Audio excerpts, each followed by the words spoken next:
నమస్తే.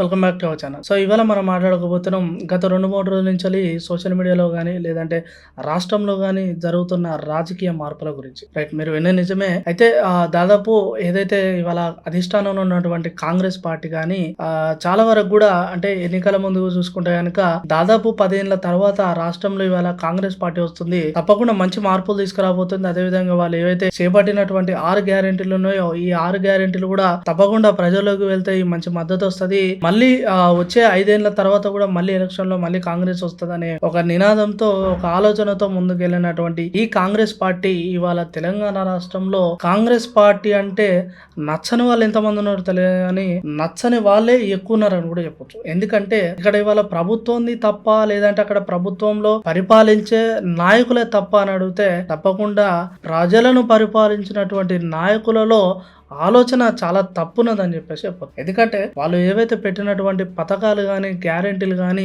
అన్ని రకాలుగా కూడా ఇవాళ ప్రజలకు చేదోడు వాదోడుగా వాళ్ళకి సహకరించే విధంగా అన్ని ఉన్నాయి. అయినప్పటికీ కూడా ఇవాళ ప్రజలు కాంగ్రెస్ పార్టీకి ఎందుకు మద్దతు ఇవ్వట్లేదు, వాళ్ళ రాష్ట్రంలో పరిపాలించే పార్టీ అయినప్పుడు కూడా వాళ్ళు వారిని ఎందుకు సహకరించట్లేదు, వారికి ఎందుకు దగ్గర తీసుకోవట్లేదు అంటే దానికి చాలా కారణాలు ఉన్నాయి. ఈ మధ్య కాలంలో చూసుకుంటే కనుక అంటే సొంత పార్టీ నుంచి ఇటు సీనియర్ నుంచి కానీ జీవన్ రెడ్డి అంటే మొన్నటి విషయంలో సంజయ్ విషయంలో కానీ, లేదంటే జీవన్ రెడ్డి గారి విషయంలో కానీ మొన్నటికి మనం చూసుకుంటే కనుక ఏదైతే ఇందిరమ్మ ఇండ్లు అని చెప్పేసి కానీ, లేదంటే కొత్త రేషన్ కార్డులు అని చెప్పేసి కానీ మొన్న రీసెంట్గా చూసుకుంటే కనుక ఏదైతే ఈ ఎమ్మెల్సీ ఎలక్షన్స్ ఉంటాయో ఇందులో కూడా దాదాపు బీజేపీకి 2 స్థానాల వరకు కూడా అంటే ఇటు టీచర్ ఎమ్మెల్సీ నుంచి అదేవిధంగా ఇటు పట్టభద్రులు గ్రాడ్యుయేట్ ఎమ్మెల్సీ నుంచి కూడా బీజేపీ నుంచి 2 స్థానాల వరకు గెలిచారు. అయితే కాంగ్రెస్ నుంచి ఎలాంటి పోటీ అయితే ఎక్కువ కనబడలేదు.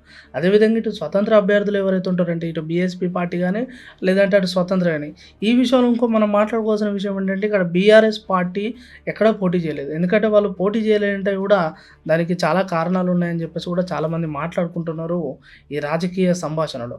అయితే ఇక్కడ మనం మాట్లాడుకోవాల్సిన విషయం ఏంటంటే వాళ్ళ కాంగ్రెస్ ఎందుకు ఇంతలా పడిపోతుందంటే కేవలం వాళ్ళ ఆలోచన విధానం, అదేవిధంగా వాళ్ళు ప్రజలలో పరిపాలించే విధానం. ఇటీవల ఈ ఎమ్మెల్సీ ఎన్నికలలో కూడా చాలా వరకు కూడా అందరూ బీజేపీ వైపు వెళ్ళడం కానీ, లేదంటే ఇంకో కొంతమంది బీఆర్ఎస్ పోటీ అయినప్పుడు కూడా బీఆర్ఎస్కి మద్దతు ఇచ్చే వాళ్ళు ఎక్కువ ఉన్నారు. కాబట్టి కాంగ్రెస్ ఇవాళ రోజు రోజుకి రాష్ట్రంలో పరిపాలించే పార్టీ అయినప్పుడు కూడా అది పడిపోతుందని చెప్పొచ్చు. ఎందుకంటే కేవలం ఏదైతే హైడ్రా అని పేరు చెప్పేసి ఇండ్లను కూలగొట్టడం కానీ, లేదంటే ప్రజలకు మేము మంచి చేస్తామని చెప్పేసి చెప్పి వాళ్ళకు చెడు చేయడం కానీ, ఇలాంటి సందర్భాలు రాజకీయంలో మన రాష్ట్రంలో అయితే ఎక్కువ జరుగుతున్నాయి. కాబట్టి ఇవాళ కాంగ్రెస్ అయితే మళ్ళీ అట్టడుగుతుంది.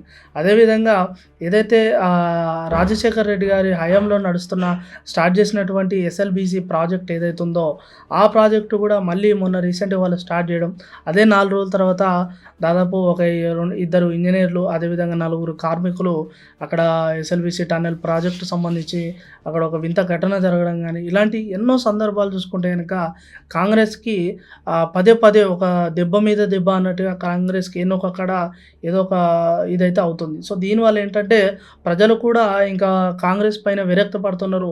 అదేవిధంగా ఇటు రైతులు కూడా మాకు కాంగ్రెస్ ఎలాంటి న్యాయం చేయట్లేదు, ఇటు రైతు భరోసా అని కాదు, రైతు బీమా అని కాదు, మాకు ఈవెన్ పెన్షన్ కూడా వేయట్లేదు అని చెప్పేసి కూడా ఇటు గ్రామాలలో నుంచి కూడా రైతులు అయితే చాలా తీవ్ర నిరసన తెలుపుతున్న విషయం కూడా మనం ఇక్కడ అర్థం చేసుకోవచ్చు.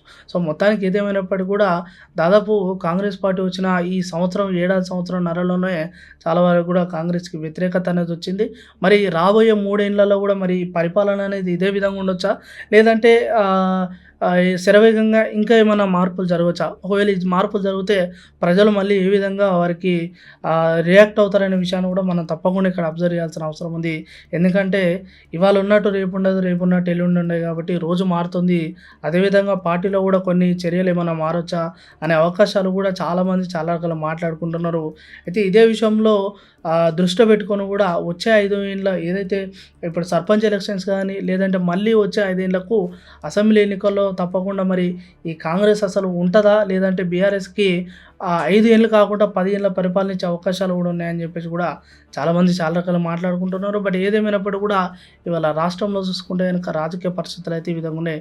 మరి చూడాలి ఈ కాంగ్రెస్ పరిపాలన ఈ విధంగా ఉండబోతుందా, లేదంటే ఏమైనా మార్పులు వచ్చే అవకాశాలు ఉన్నాయి. అదేవిధంగా సీఎం గారు కూడా వారు అంటే వారు తీసుకునే నిర్ణయాలు గానీ, లేదంటే వేరే పార్టీలతో పొత్తున్నదనే విషయం గూడా ఈ మధ్య కాలంలో మాట్లాడుతున్నారు. కానీ ఏదేమైనప్పటికి గూడా వాస్తవాలైతే ఇంకా తెలియాల్సిన అవసరం ఉంది. చూద్దాం మరి ఇంకా ఎలాంటి మార్పులు జరుగుతాయి ఏంటి అని జెప్పేసి. సో, ఇది ఇప్పటివరకున్న పొలిటికల్ అప్డేట్. మరొక పొలిటికల్ అప్డేట్‌తో మళ్ళీ కలుద్దాం. అంతవరకు చూస్తూనే ఉండండి మా ఛానల్.